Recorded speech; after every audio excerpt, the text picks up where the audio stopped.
বন্ধুরা, আমরা যখনই অশ্বত্থামার কথা শুনে থাকি তখনই তার সঙ্গে ভারতের কয়েকটি শিব মন্দিরের উল্লেখ পাওয়া যায়। এমন বলা হয়ে থাকে যে অশ্বত্থামা মন্দিরে আসেন এবং ভগবান শিবের পুজো করে চলে যান, কিন্তু কখনো কেউ তাকে মন্দিরে পুজো করতে দেখেননি।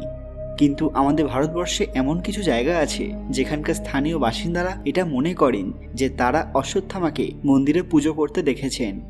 অশ্বত্থামার চেহারার সাথে হুবহু মিলে যায় এমন একজনকে তারা পুজো করতে দেখেছেন, এটা তারা জোর দিয়ে বলে থাকেন। বন্ধুরা, আজকের ভিডিওতে আমরা এক এমন ঘটনা আপনাদের সামনে তুলে ধরব যা জানলে আপনারা চমকে উঠবেন। সবাই কমেন্টে হর হর মহাদেব লিখতে ভুলবেন না। সকলকে পুরাণ কথা নতুন একটি ভিডিওতে স্বাগত। আজকে আপনারা জানবেন অশ্বত্থামার সত্যি ঘটনা। ভিডিওতে এগোনোর আগে সবাই আমাদের চ্যানেলটি মনে করে সাবস্ক্রাইব করে নেবেন। ভগবান শ্রীকৃষ্ণ অশ্বত্থামার কুকর্মের জন্য তাকে অমর হয়ে বেঁচে থাকার অভিশাপ দিয়েছিলেন। তিনি বলেছিলেন, যেরকম দ্রৌপদী তোমার জন্য তার পুত্রদের শোকে চিরকাল কষ্টে থাকবে, সেরকম তুমিও তোমার মণি হারিয়ে অসুস্থ অবস্থায় অমর হয়ে আদি অনন্তকাল বেঁচে থাকবে। তোমার মৃত্যু হবে না। তুমি শারীরিক এবং মানসিকভাবে প্রচণ্ড কষ্ট পাবে এবং মানুষকে তুমি যেরকম কষ্ট দিয়েছ সেটা এবার নিজে অনুভব করবে। তুমি কখনো শান্তি পাবে না। মহাভারতের এক প্রধান চরিত্র গুরু দ্রোণাচার্য। তার পিতা ছিলেন ঋষি ভরদ্বাজ। দ্রোণের বিবাহ হয়েছিল কৃপাচার্যের বোন কৃপির সঙ্গে। এরপরেই তারা ভগবান শিবের উদ্দেশ্যে ঘোর তপস্যা শুরু করেন। একসময় তারা ভগবান শিবের কাছে বর পান যে তাদের পুত্র এক অত্যন্ত শক্তিশালী যোদ্ধা হবে। নির্দিষ্ট সময়ে তাদের ঘরে জন্ম নেয় এক পুত্র সন্তান, যে হঠাৎই অশ্বের মতো শব্দ করে ওঠে। তখনই আকাশবাণী হয় যে এই পুত্রের নাম হবে অশ্বত্থামা। মনে করা হয় যে ভগবান শিবের তেজ এবং ক্রোধের একটি অংশ থেকে তার জন্ম হয়েছিল। এর চোখ ছিল পদ্ম পলাশের মতো, আর জন্ম থেকেই তার মাথায় একটি বিশেষ মণি ছিল, যা তাকে ক্ষুধা, তৃষ্ণা, রোগ ব্যাধি থেকে রক্ষা করত। তিনি তার সমবয়সীদের থেকে অনেক বেশি বুদ্ধিমান এবং শক্তিশালী ছিলেন। তার পিতা দ্রোণাচার্য খুব সাধারণ জীবন অতিবাহিত করতেন। তাদের দারিদ্রতা একসময় সীমা ছাড়িয়ে যায়। এমনকি ছেলেকে খাওয়ানোর মতো সামান্য খাবারও ছিল না। তখন তিনি তার বাল্যকালের বন্ধু পাঞ্চালের রাজা দ্রুপদের কাছে কিছু সাহায্যের আশায় গিয়েছিলেন, কিন্তু দ্রুপদ নিজের ক্ষমতার অহংকারে বন্ধু দ্রোণাচার্যকে অস্বীকার করেন। এরপর কৃপাচার্যের নিমন্ত্রণে হস্তিনাপুর আসেন দ্রোণ এবং একসময় পাণ্ডব এবং কৌরবদের অস্ত্রগুরু হয়ে ওঠেন। অন্যান্য শিষ্যদের থেকে তিনি অশ্বত্থামাকে অধিকতর শিক্ষা প্রদান করেন। পিতার কাছ থেকে একাধিক বিধ্বংসী অস্ত্র লাভ করেন অশ্বত্থামা। এরপর মহাভারতে তার ভূমিকা যথেষ্ট গুরুত্বপূর্ণ।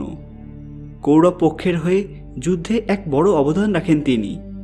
এমনকি যুদ্ধ শেষে বন্ধু দুর্যোধনের সঙ্গ ছাড়েননি।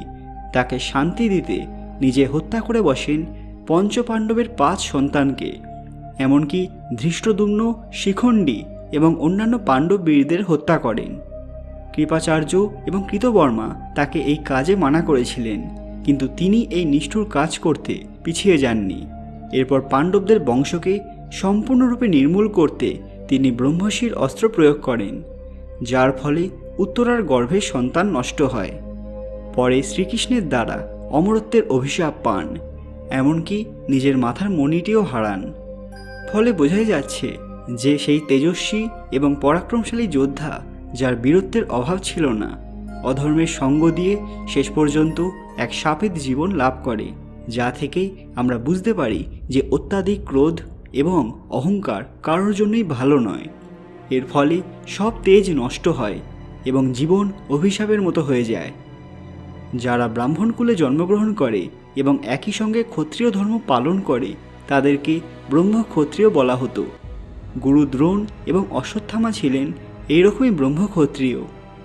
আজও মনে করা হয় যে অশ্বত্থামা এই পৃথিবীতেই রয়েছেন, কোনো অন্ধকার স্থানে নিজের রোগাক্রান্ত শরীর নিয়ে ঘুরে বেড়াচ্ছেন। কলিযুগের শেষ ভাগে হয়তো আবারও ফিরে আসবে মহাভারতের এই মহাযোদ্ধা।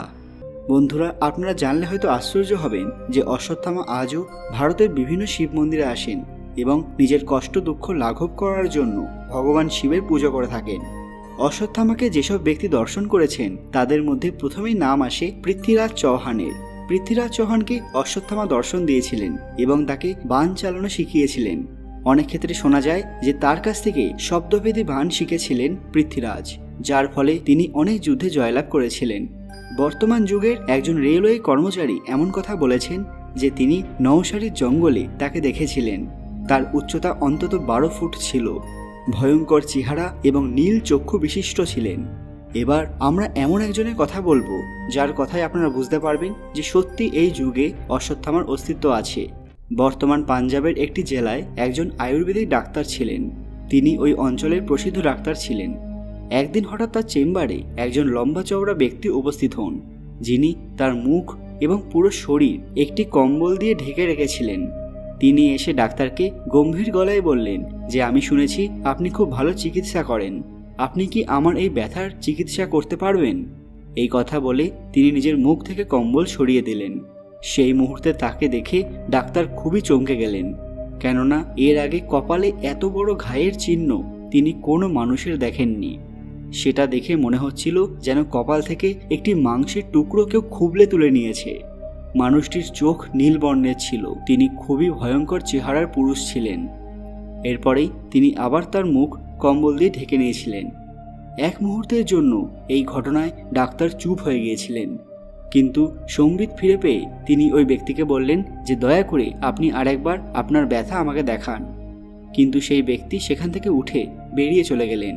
ডাক্তারবাবু কিছুক্ষণের জন্য তার পিছু নিলেও হঠাৎই তিনি অদৃশ্য হয়ে গেছিলেন। এই ধরনের আরও অনেক ঘটনা আছে যে অশ্বত্থামা এখনও পৃথিবীতে আছেন। কুরুক্ষেত্রের যুদ্ধে অশ্বত্থামা কৌরবদের পক্ষ অবলম্বন করেছিলেন। কৌরব রাজপুত্র দুর্যোধন তার প্রিয় বন্ধু ছিলেন। পুত্রের প্রতি স্নেহের টানে কৌরবদের পক্ষে যুদ্ধ করেছিলেন তার পিতা গুরু দ্রোণাচার্য। এক অপ্রতিরোধ যোদ্ধা ছিলেন এই অশ্বত্থামা, কারণ তার মাথায় জন্ম থেকে এক অবিনশ্বর মণি ছিল। একটি কিংবদন্তি অনুসারে বুরহানপুরের কাছে একটি ভারতীয় গ্রামে আশিরগড় নামে একটি পুরনো দুর্গ রয়েছে। অশ্বত্থামা প্রতিদিন সকালে এসে একটি শিবলিঙ্গে ফুল অর্পণ করেন বলে শোনা যায়। এটি কিছু নিউজ চ্যানেলেও সংক্ষিপ্তভাবে দেখানো হয়েছে। কিছু যোগী যেমন পাইলট বাবা হিমালয়ের পাদদেশে উপজাতিদের মধ্যে বসবাসকারী অশ্বত্থামার সাথে তাদের সাক্ষাৎ এবং কথোপকথনের কথা উল্লেখ করেছেন। আপনারা যদি এ সম্পর্কে আরও জানতে চান সেটা আমাদের কমেন্টে জানান, কারণ অশ্বত্থামাকে নিয়ে অনেক কাহিনী শোনা যায়। তিনি আবার কবে ফিরে আসবেন সেটাও জানাবো পরবর্তী ভিডিওতে। আজকের ভিডিওটি ভালো লাগলে লাইক করবেন এবং আমাদের চ্যানেলটি দয়া করে সাবস্ক্রাইব করে নেবেন। কমেন্ট বক্সে হর হর মহাদেব লিখতে ভুলবেন না। খুব তাড়াতাড়ি ফিরে আসবো আরও একটি রহস্যময় ভিডিও নিয়ে। ততক্ষণ আপনারা এই ভিডিওগুলি দেখতে পারেন। ধন্যবাদ।